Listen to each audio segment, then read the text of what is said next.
اهلا بيكم في سلسله جامد ولا فاكس. حلقه النهارده كلها روايح حلوه. هجرب معاكم كذا غسول للبشره واقول لكم ايه عجبني وايه ما عجبنيش. هنجرب منتجات مستورده ومنتجات كمان مصريه.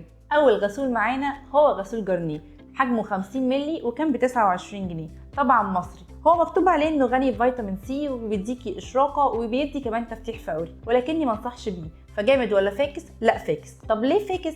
عشان هو بيفتح تفتيح فوري وانا ما بحبش الحاجات اللي بيفتح تفتيح فوري. كمان ما ينفعش مع البشره الجافه او المختلطه، محتاج بشره دهنيه لانه بينشف البشره جدا، والناس اللي بشرتها جافه ممكن يطلع لها حبوب. تاني واحد معانا وهو كلينر اند كلير بتاع جونسون. انا ما بعتبروش منظف يومي لان هو بيحتوي على حبوب بتعمل سكراب للبشره.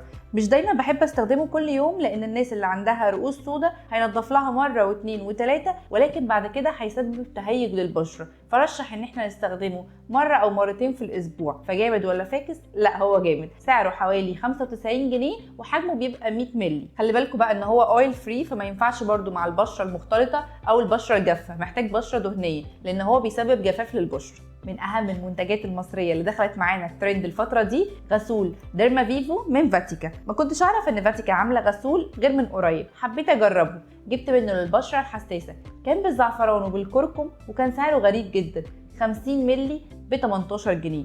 ايوه ب 18 جنيه. بس لما تيجوا تبصوا على العلبه هي مليانه هنا بس، كل ده كان فاضي. ملمسه كان حلو جدا على البشره وناعم، ممكن تستخدميه كغسول يومي، هيديكي تلطيف جميل. اهم حاجه حبيتها في الغسول ده ان انا بحس ان انا عامله بيه ماسك في البيت، عشان فيه كركم وفيه زعفران، الحاجات بتاعه العطاره الطبيعيه. كمان ممكن تستخدميه مهما كان نوع بشرتك لان هو ما بينشفش البشره، على عكس منتجات كانت غاليه واستخدمتها زي جارنيه وكلين اند كلير. لا ده مش بينشف البشره، بيدي ترطيب لطيف على البشره. غسول جديد من المنتجات المصريه دخل معانا النهارده في سلسله جامد ولا فاكس. لا ده جامد قوي، حجمه حلو جدا وسعره حلو، ال 50 مللي ب 23 جنيه. قوامه عامل زي الجل كده ناعم، لو ضغطتي على الانبوبه جامد هتنزل معاكي كميه كبيره. بيسيب البشره مترطبه جدا وناعمه، وده عشان هو فيه حمض الهيدروليك اسيد اللي بيساعدك انك ترطبي بشرتك، بتخليكي زي البيبي سكين كده. كمان هو القوام بتاعه خفيف جدا، فبيساعدك ان انت تغسليه وتفركيه بطريقه الطف. لو انت عايزه بقى تنظيف عميق جدا ممكن تستخدمي السيليكون باد، ودي هتخليكي تنظفي تنظيف عميق خصوصا عند منطقه الانف.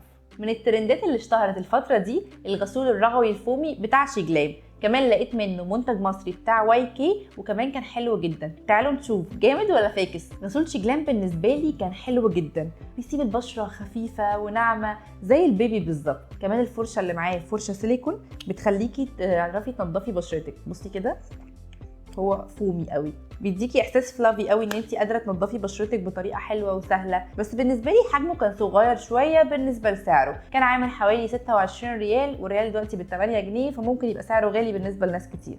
واي كي غسول مهم جدا، قدر يفرض نفسه في الفتره الاخيره، وده عشان هو تقليد تقريبا للشيجلام بس مكوناته كلها طبيعيه، حتى ريحته مش هتبقى الطف حاجه بالنسبه لناس كتير.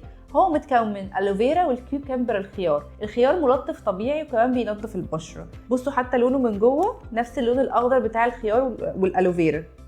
فاكس ولا جامد؟ لا الاتنين جامدين، بس حسب ميزانيتك الشخصيه. لو انت حابه تدلعي نفسك قوي وتستخدمي حاجه ريحتها حلوه، الفرشه السيليكون بتاعتها ناعمه، ممكن تجيبي شيجلام. انما لو انت حابه تستخدمي حاجه مصريه بمكونات اكتر طبيعيه مش فارق معاكي قوي الريحه، ممكن تستخدمي غسول واي كي، بس الفرشه بتاعته مش ناعمه قوي زي بتاعه شيجلام. لازم في نهايه الحلقه تعرفي ان مفيش منتج موسي بيه لكل الناس، انت تقدري تستخدمي اللي يناسبك حسب امكانياتك وحسب نوع بشرتك. ممكن تستخدمي الفوم، ممكن تستخدمي الغسول العادي، حسب ما انت بتحبي. احنا كلنا مش زي بعض، احنا مختلفين وكل واحد بيفرض شخصيته على حسب ما هو يحب. خلصت حلقتنا، هستنى تقولوا لي جربتوا الغسول الفومي ولا لا، وعجبكم ولا الغسول العادي كان افضل بالنسبه لكم. هستناكم بقى تقولوا لي في الكومنتات. باي باي.